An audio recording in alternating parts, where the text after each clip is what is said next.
My name is Winnie and you are watching The Hope Stories. आज का video काफ़ी unplanned है. ये बेसिकली मेरी YouTube वीडियोस की लिस्ट में काफ़ी नीचे था, लेकिन मुझे इसे बनाना पड़ रहा है क्योंकि ये बहुत ही रिक्वेस्टेड वीडियो है. हमारे पहले दो videos how to earn money with your hobbies, जिसमें मैंने एक्शन प्लान बताया है कि आपको कैसे बनाना है अगर आपको अपनी हॉबी को अपना प्रोफेशन बनाना है. हमारा दूसरा वीडियो जिसमें हमने ऑनलाइन बिजनेसेस की बात की है, उसके बाद ये बहुत ज़्यादा फीडबैक आया कि हमें तो कुछ और आता ही नहीं है लेकिन हमें कुकिंग आती है, हम कुकिंग बहुत अच्छा करते हैं. मेरे हाथ के केक, मेरे हाथ के अचार, मेरे हाथ के पापड़, मेरे हाथ का खाना और क्या क्या बताऊँ. तो मुझे लगा ये टॉपिक बहुत इम्पॉर्टेंट है और मुझे आज इसको एड्रेस करना चाहिए, क्योंकि मैंने लास्ट वीडियो में कुकिंग को इसलिए इंक्लूड नहीं किया था क्योंकि मुझे लग रहा था कि कुकिंग के ऊपर बहुत काम हो रहा है, लेकिन स्टिल अभी भी बहुत सारी चीज़ें ऐसी हैं, बहुत सारे ऐसे रास्ते हैं जो कुकिंग के लिए खुले हैं, लेकिन उन पे इतना लोग काम नहीं कर रहे हैं. तो आज हम उन्हीं टॉपिक्स को डिस्कस करने वाले हैं on this platform the hope stories. मैं कोशिश करूँगी ये वीडियो ज़्यादा मैं हिंदी में बोलूँ, बिकॉज बहुत सारी औरतों का ये कहना है कि आप थोड़ा सा कम बोलिए इंग्लिश में. तो आज का ये वीडियो स्पेसिफिकली हिंदी में ही होने वाला है. जब हम बात करते हैं पावर ऑफ कुकिंग की, तो हिंदुस्तान की सारी औरतें अपना साम्राज्य समझती हैं अपनी किचन को, और वो वहाँ की रानी हैं और वो बहुत ही अच्छे से अपना साम्राज्य चलाती हैं. और इसका सबसे बड़ा उदाहरण है कि हम सबको माँ के हाथ का खाना बहुत पसंद है. मैं जब भी परेशान होती हूँ मुझे अपनी मम्मी के हाथ का चीनी का पराठा बहुत याद आता है, वो मुझे बहुत खुशी देता है. तो चलिए आज मेरी बात नहीं करेंगे, आज हम बात करेंगे द पावर ऑफ कुकिंग की. जी हाँ, जितनी भी औरतें मुझे देख रही हैं जो कि कुछ काम करती हैं या नहीं करती हैं, वो बिल्कुल इसके बारे में सोच सकती हैं अगर उन्हें ये लगता है कि वो कुछ भी बहुत अच्छा कुक करती हैं, क्योंकि इसके बहुत सारे एडवांटेजेस हैं. पहला एडवांटेजेस इस काम को करने का ये है, आपको कोई स्पेसिफिक क्वालिफिकेशन की ज़रूरत नहीं है. अगर आप बहुत अच्छा खाना बनाती हैं तो आप बिल्कुल बनी हैं इस काम को करने के लिए. आपको कुछ मेजर रिसोर्सेज की ज़रूरत नहीं है. आपके घर में आपका किचन है और सारा सामान वहाँ अवेलेबल है, आप वहाँ से एक्सपेरिमेंट्स कर सकती हैं और बना सकती हैं. तीसरी चीज़, ये नो इन्वेस्टमेंट बिजनेस है. इसमें आपको स्पेशल कोई भी इक्विपमेंट नहीं खरीदना है. आपके पास गैस का चूल्हा है, घर में तेल है, चावल है, आटा है और उन्हीं सब चीज़ों से ये सब बनेगा. चौथी चीज़ जो कि बहुत इंपॉर्टेंट है, जो कि बाकी बिजनेसेस में बहुत ज़रूरी हो जाती है, आपको एडवर्टीजमेंट की, मार्केटिंग की या किसी ब्रांडिंग की बहुत ज़रूरत नहीं है, जिसको ऑब्वियसली करने के लिए स्पेशल मेहनत तो लगती ही है, खर्चा भी होता है. तो ये 4 मेजर एडवांटेजेस हैं पावर ऑफ कुकिंग के. तो हम आगे चल रहे हैं वीडियो में कि अब इससे आप आगे और क्या क्या कर सकती हैं. तो चलते हैं. तो मैं बताने वाली हूँ आपको कुछ ऐसी चीज़ें जो कि आप पावर ऑफ कुकिंग से कर सकती हैं.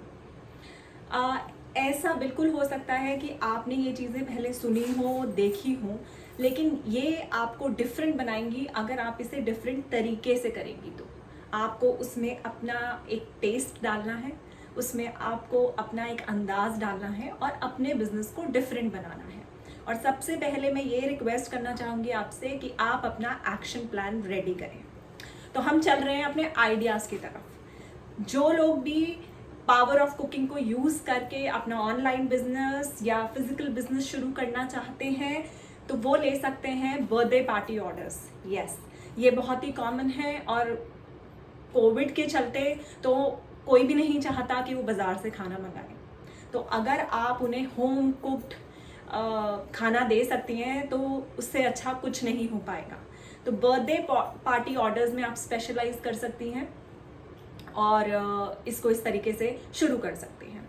दूसरा आप कर सकती हैं लेडीज़ किट्टी, बिकॉज मैं दोबारा ऐड करूँगी कि कोविड के चलते बहुत सारे किट्टी ग्रुप्स हैं जो बहुत परेशान हैं, जो औरतें बाहर नहीं जा पा रही हैं, मिल नहीं पा रही हैं, तो घरों में किट्टीज़ चल रही हैं. तो उसके ऑर्डर्स भी आप ले सकती हैं और लोगों को एनकरेज कर सकती हैं कि आप स्पेसिफिकली लेडीज़ किट्टी के पैकेजेस बनाती हैं या उससे रिलेटेड काम करती हैं।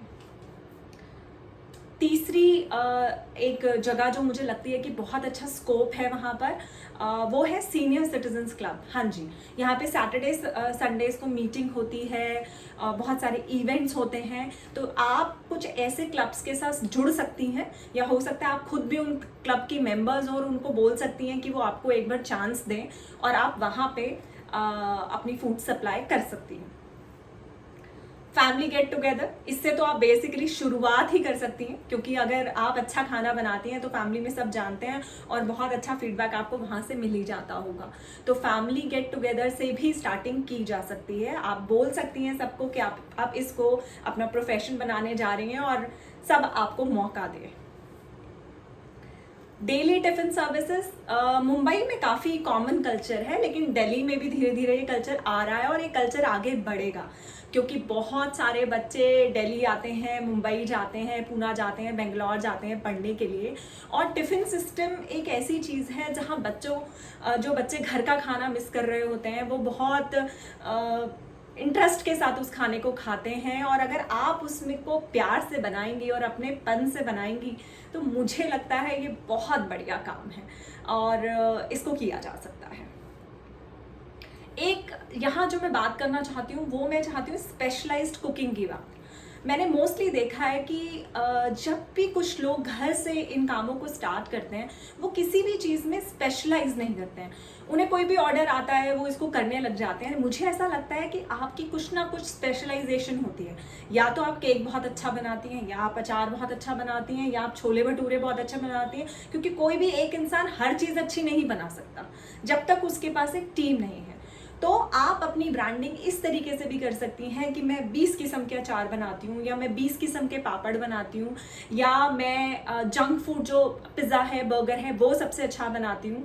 तो अगर आप स्पेशलाइज तरीके से इसको करेंगी तो आपके लिए आपकी ब्रांडिंग आसान होगी, आपका नाम जल्दी फैलेगा। और अगर आप इसको ऑनलाइन करके तो कुछ स्पेसिफिक नाम दे सकती हैं, तो मुझे लगता है कि वो एक बहुत ही अलग तरीका है इसको करने का, जो कि आपको सोचना चाहिए। और एक बहुत ही अच्छी चीज़ है, कुछ लोग हैं वो ये कहते हैं कि हम बिजनेस में नहीं पढ़ना चाहते, हम इसमें पैसे नहीं इन्वॉल्व करना चाहते, हम इतना टाइम नहीं लगाना चाहते, हम इतने एफर्ट नहीं करना चाहते, हम इतने टेक्नोलॉजी प्रो नहीं हैं, हम इंस्टाग्राम पेज नहीं चला सकते, फेसबुक नहीं देख सकते। तो उन सब के लिए मैं ये कहना चाहूँगी, अगर आप कुकिंग में बहुत अच्छे हैं तो कुकिंग क्लासेस शुरू कीजिए। बहुत डिमांड है, हमारे सारे बच्चे यूट्यूब वीडियोस से सीख रहे हैं, लेकिन फिर भी यूट्यूब पर कमी है। आप अपना कुकिंग का जो रेसिपीज़ है, नई रेसिपीज़ जो आपको लगता है कि बहुत अच्छी आपको आती है, उसकी वर्कशॉप अरेंज कीजिए, क्लासेस अरेंज कीजिए। उसमें बहुत ज़्यादा टाइम और एफर्ट नहीं लगता है, और obviously you are going to earn money. उसके बाद आता है salad and healthy food service. हाँ जी, ये एक अपकमिंग बिजनेस होने वाला है, क्योंकि मैं खुद अलग अलग जगहों से सैलेड्स ऑर्डर करती हूँ, तो मुझे ऐसा लगता है कि अगर होम कुक्ड सैलेड्स मुझे मिल जाएं तो उससे अच्छी क्या बात हो सकती है। तो आप इसको भी एक स्पेशलाइज्ड कैटेगरी में ले सकती हैं। आप अलग अलग किस्म के सैलेड्स ट्राई कर सकती हैं, या gluten free, sugar free biscuits बना सकती हैं, और अपने प्रोडक्ट की मार्केटिंग कर सकती हैं कि आप ये बनाती हैं। मुझे ऐसा लगता है 10 चीज़ें इकट्ठे बनाने के बजाय अगर आप 2 या 3 चीज़ों पर ध्यान दें तो आपके प्रोडक्ट में कुछ खास बात अपने आप आ जाती है। और उसके बाद आप कैंपेन्स भी रन कर सकती हैं। वो आप कैसे कर सकती हैं कि आप बहुत सारे लोगों को जिनका फूड में इंटरेस्ट है, आप उन सबको मिला सकती हैं और उनके वीडियोस शूट कर सकती हैं, और यूट्यूब पे इस कैंपेन को भी चला सकती हैं। तो ये भी एक तरीका है कुकिंग को आगे ले जाने का।